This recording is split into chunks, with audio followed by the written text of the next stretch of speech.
Fala CH, o técnico da Ponte Preta, Márcio Zanardi, participou do programa da TV Bandeirantes ontem, o programa Os Donos da Bola, uma entrevista super legal do treinador da Macaca de mais de 20 minutos, esclareceu alguns pontos aí, falou sobre situações importantes dos bastidores da Macaca, falou inclusive que um dos jogadores desse elenco atual, o André Lima, volante, que foi contratado no início da temporada, em um determinado momento, quis deixar a Ponte Preta por conta de todos esses problemas. O André estava com muito problema, o André falou no jogo que a gente tinha perdido, falou, Márcio, não aguento mais, eu vou embora. E eu falei, pô, cabeça quente, falei, você não vai embora. Eu quero aquele André que jogou contra mim no Mirassol, cadê aquele cara que compete? Não consigo. E vai, e você mostra, e você traz...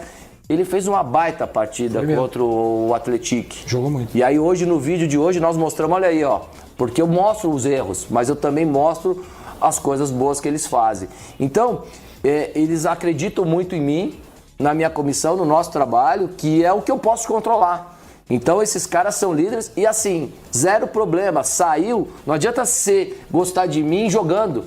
Eles têm que gostar de mim na liderança, fora de campo, cobrando. Então, eu acho que esse é um trabalho importante que a gente tem que fazer.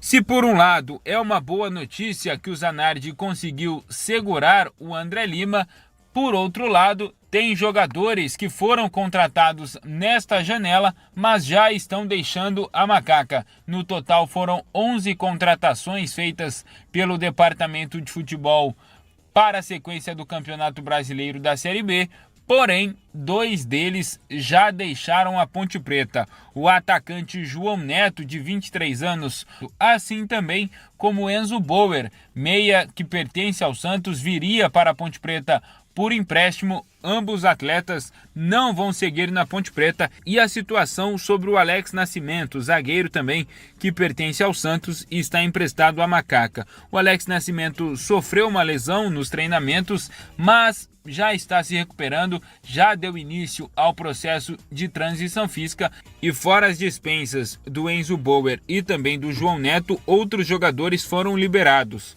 O Nicolas Araújo, o Nicolas Blabá, lateral direito, garoto da base aí da Ponte Preta, que subiu para o profissional recentemente, o Nixon, Guilherme Martins, Vitor Ribeiro e também o Cauã, são jogadores aí que estavam treinando com o elenco profissional, mas não seriam utilizados durante o Campeonato Brasileiro da Série B e por isso foram liberados pela comissão técnica da Ponte Preta CH.